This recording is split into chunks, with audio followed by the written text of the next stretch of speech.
耳に結構くるというか、もちろんこのフロントガラスからのバチバチ音ももちろんすごいんですけど、意外とね、この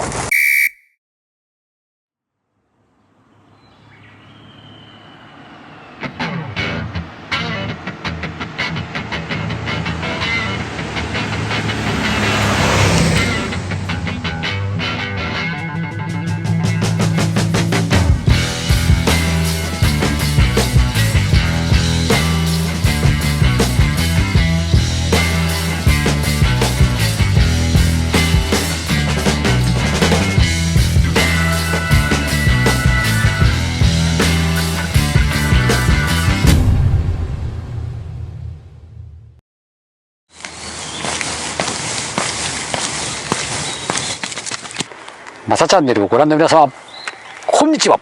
マサチャンネルのマサです。さあ、大変なことをやってしまっております。私、今一番乗りたい車、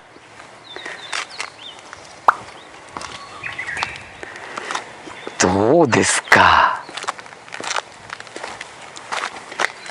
GR ヤリスです。やばいですね。やばいものに手を出してしまいました。私は初めてね、見てらっしゃる方はね、何事かと思ってらっしゃると思うんですけども、実はですね、私は普段はですね、バイカーでございます。バイクに乗ってるんでございます。それでですね、バイクのレビューとかをやってるんですけども、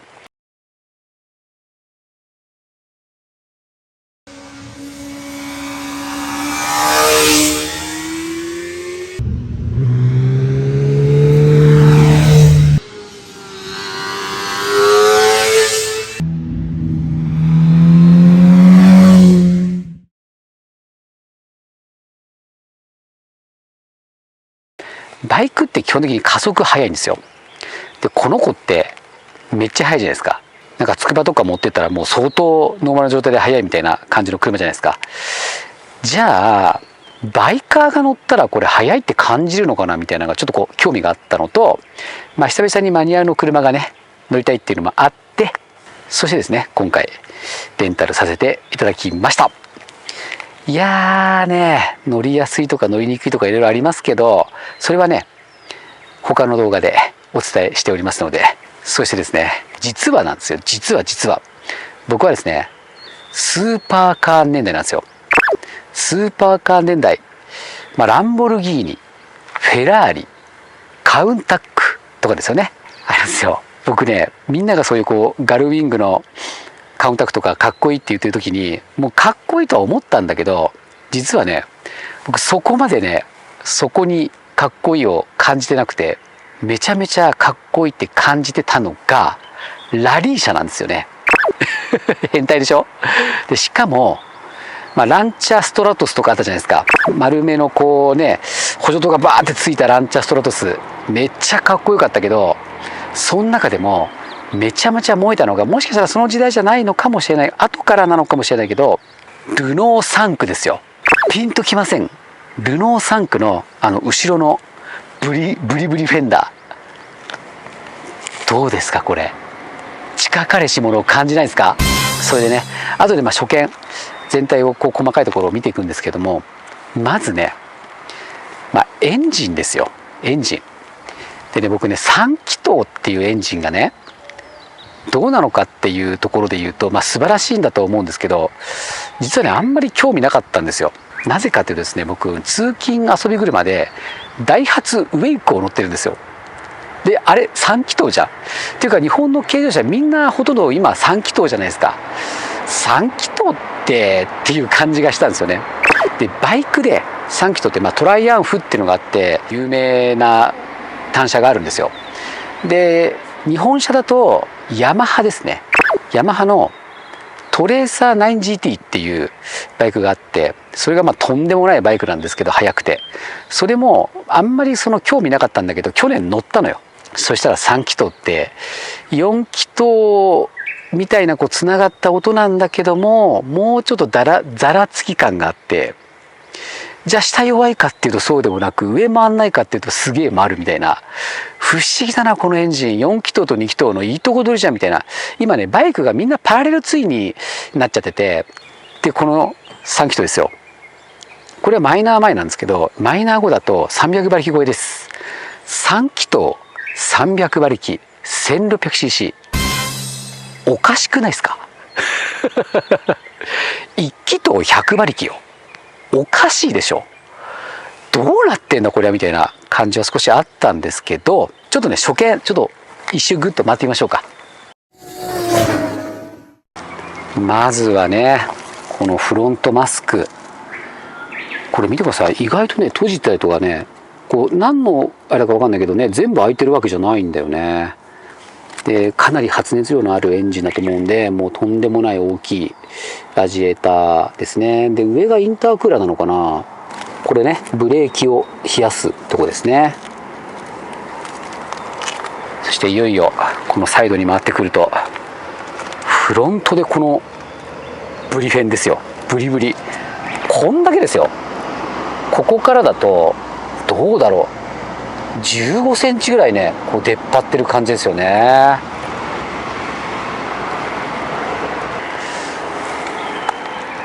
カーボンですね。で流れるようなこの窓のデザイン、こうシューッとね後ろが狭くなってて、そしてねいよいよですよ。どうですかこの後ろのブリブリブリブリブリスターフェンダーちゃん。ここからだとどう、僕のこれが20センチぐらいなんですけど、まあ、楽に20センチぐらいはここからこう出っ張ってますよね。ものすごい迫力。そしてなんだかわかんないけど、こういうこう細かいこう空力なのかね、こういうね細かいこういう突起があったりとかして、いやーこれですよルノー3区のイメージ。もっと四角かったけどねルノー3区は。かっこいいね。そしてこのリアのねマフラー周りのこのディフューザーというか、すげえかっこいいわ。しかしでこの微妙なね R がついた、まあ、リアスポイラー、こっちがリアスポイラーっていうのかな。いやーねここね座れますからね、これね座っちゃダメだけどねそしてサイドスカートもついてて、でタイヤサイズは2254018、これノーマルですね、この太さで。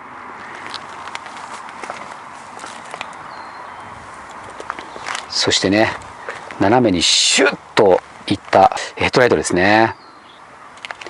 なんか俺的にはこの辺の開口部がもっとなんかこれなんかちょっともうちょっとなんか開口部っていう感じにしてほしい気もするけどね。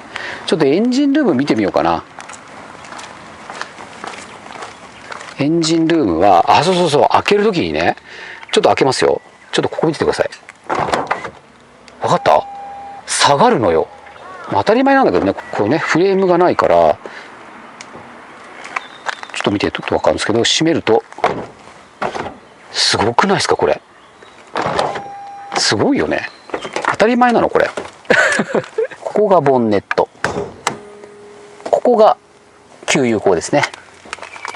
給油口も開けてみようか。よいしょ。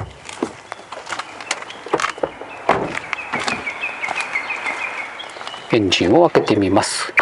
この辺に引っかかりがある。これか。よし。おお。これは止まらないからどっかにつっかえ棒があるはず。どこにある？ここにね入るようですね。いやーここにねないんですよ。何がないかっていうとねバッテリーね。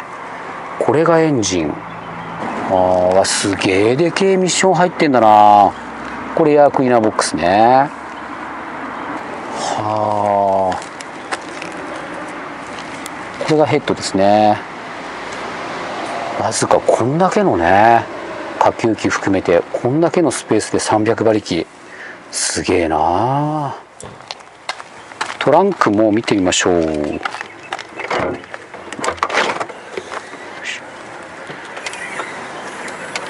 これねゴルフバッグはね横には積めないそうです。多分ドライバーとスリーウッドとか抜いて入れれば入るんでしょうけど、64分割されてるんでね、こう奥にぶって置くようになるんですけど、ここなんですよ。ここにねバッテリーさんがいらっしゃるんですよ。これ重量バランスだと思うんですけどね。しかしでけえバッテリーだなこれ。こんな感じになってんのかってことは、これね、給浴は普通か。廃浴仕様でございます。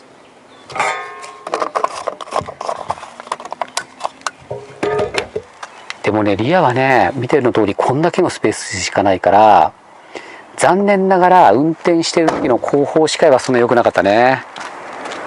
では中見ましょう。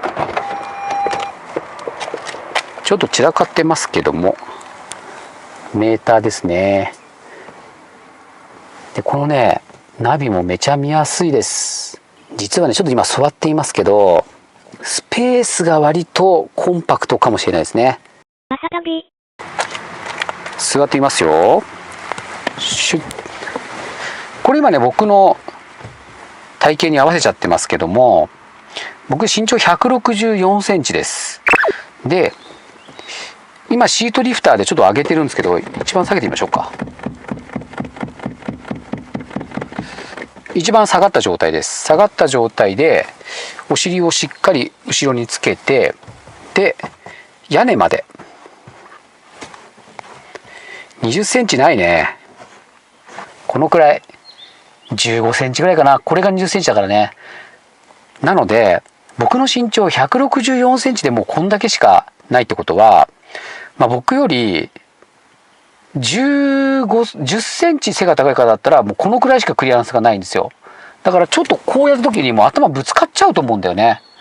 それから180以上ある人だと一番下に下げても下手したら頭が髪の毛とかがこういつもここに触ってる、屋根に触ってる状態になるんじゃないかなっていう、そういうなんか心配はありますね。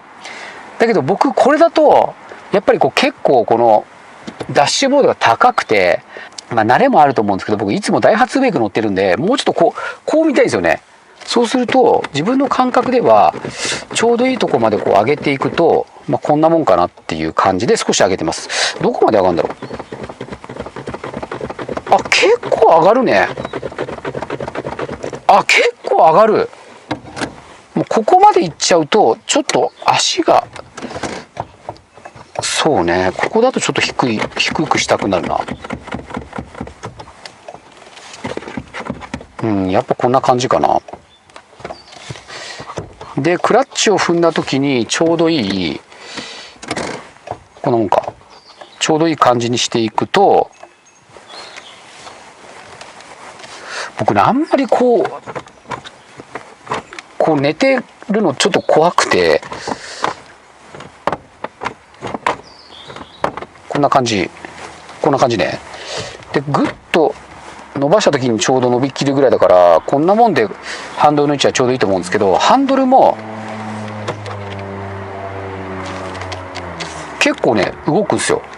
こんだけ上下も。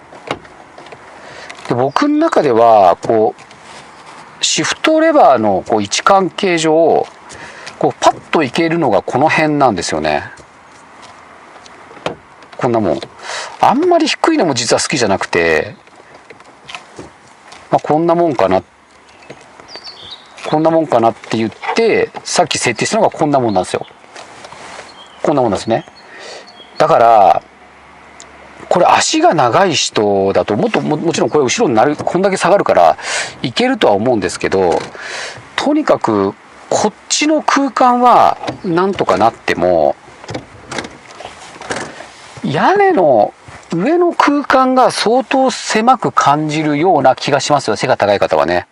そしてこのシート割とねちゃんとねホールドするんですよ。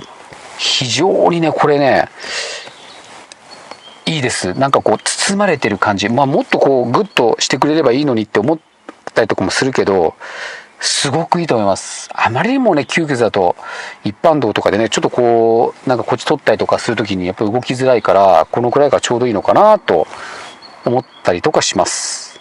そしてステアリングスイッチなんですけども、オートクルーズだったりとか、それから車間の設定だったりとかっていうのと、ボリューム、オーディオのボリュームだったりとか、電話出たりとか、そういったところ機能は全部ついてますね。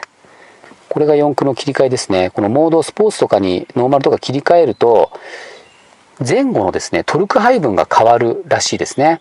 で、通常が、フロントが少しトルクが強く入ってて、60対40とかで、スポーツにするとリアが少し強くなるみたいな、そういう感じらしいです。そしてアイドリングスイッチ、アイドリングストップスイッチですね。その辺がいろいろついてるっていう感じですね。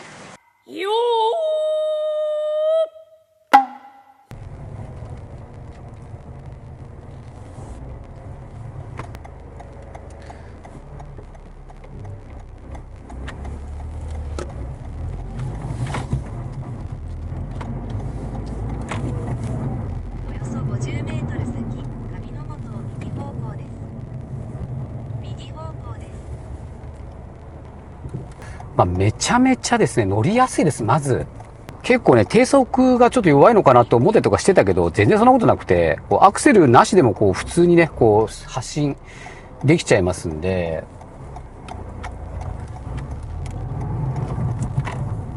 なんかエンストの怖さみたいなね、そういうのも全然ないですね。でやっぱりハイパワー車なんで、割とね、クラッチとかは重量感はあるんですけども、だけどめちゃめちゃ重くてどうしようもないみたいなこともないし、それとね、このインフォメーションディスプレイっていうのかな、ちょっとわかんないけど、フロントウィンドウに映るんですよ、メーターが。これがね、もうめちゃめちゃ見やすいね、これ。ちなみに今60キロで、5速か、これ5速で2000回転弱。6速でもいけちゃうでしょ。ちょっとエンジン音的には厳しそうだけど、60キロで1500回転ぐらいですね。ブレーキは割とカックンです。いつも乗ってる車がね、ダイハツウェイクだっていうのもあるんですけど、割とちょっとグッと効くなっていう印象はありますね。ただ慣れかな。軽い力でグッて効くって感じです。これはバイクでもね、大型のローターがついてる軽量のバイクっていうのもこういう操作性なんですけど、同じです、全く。今ね、ちょっと坂道のとこなんですけど、坂道発進の時にホールドしてくれるんですよね。そういうのがすごく便利で、率直に言うとあっけないというか、運転しやすくて、でね、なんか下が弱い、やっぱ300馬力近くあるから 1600cc で下弱いって思ってる方もいらっしゃるかもしれないですけど、これね、アシスト入ります。今アクセル開けてないです。こういう風に。だからハンクラのこのクラッチ操作は僕らがやんないといけないんですけれど、アクセル操作はもう向こうがやってくれてるって思うと簡単かもしれない。だから発進時になんか昔の感覚でアクセル煽ってクラッチつなげるみたいな、ファンみたいな、なんかよくいるじゃん、そういう運転してる人。僕はダッセーなって思うんですけど、もうふーっとつないでから開けるみたいな、そんな感じのイメージの方がうまく乗れるかもしれないね、これね。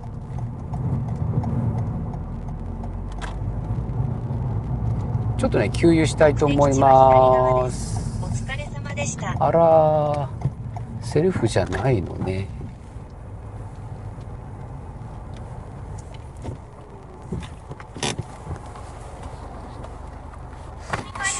こんにちは。カードでレギュラー満タン、ごめんなさい。廃屋満タンで。はい、お願いします。はい、廃屋満タンです。はい。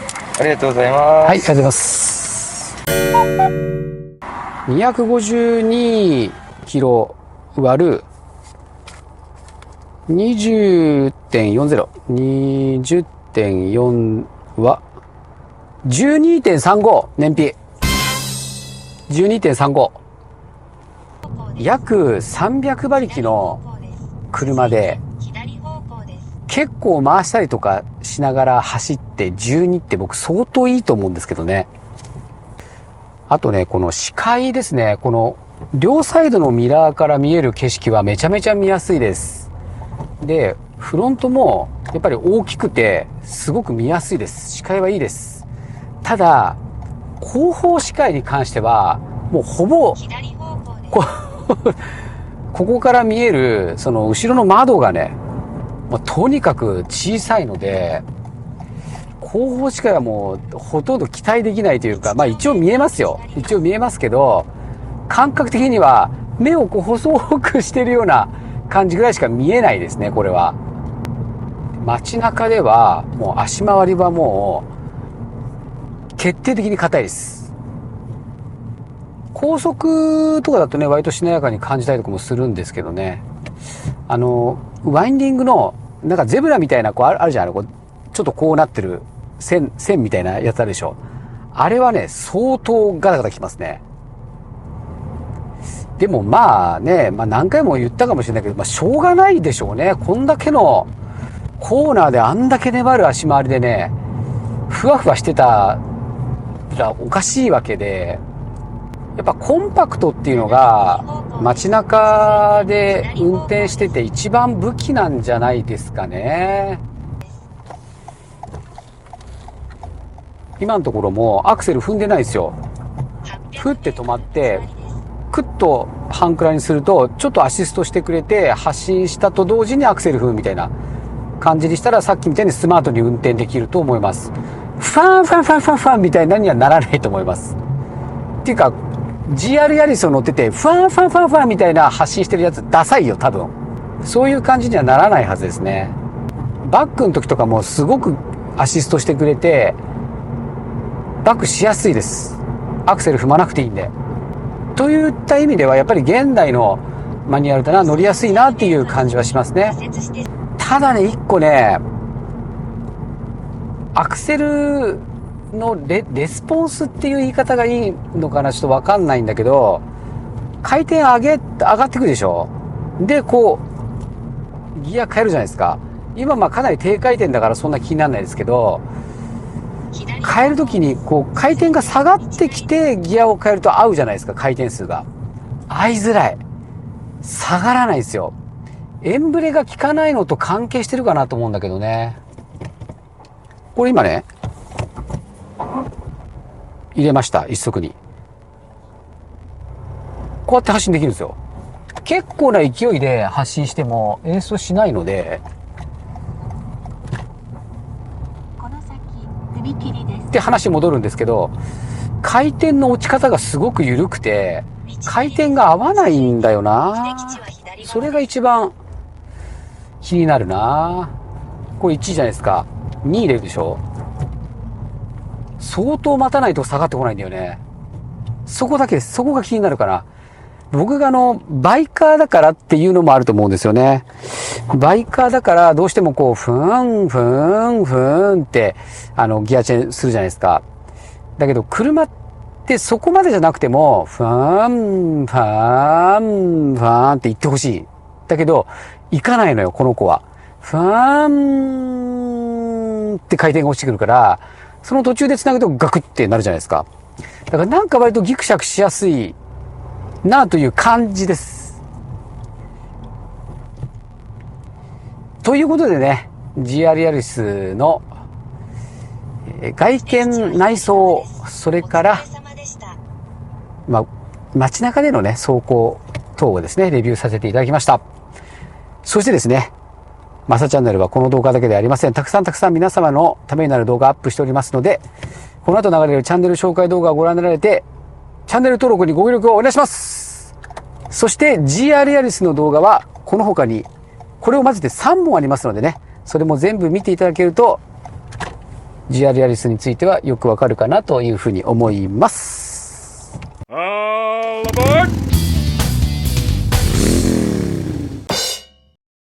屋根が近いからかもしれないけど、結構この雨音が耳に結構来るというか、もちろんこのフロントガラスからのバチバチ音ももちろんすごいんですけど、意外とねこの天井からの雨音は結構しますね。もちろんねこのフロントウィンドウの角度が結構水平だからかなりこうバチバチ当たってくるっていうのもあるけど、すごくないですか？屋根も結構うるさいかもよこれ。屋根の高速はやばいよこれ。かなり聞こえないかなりよこれ。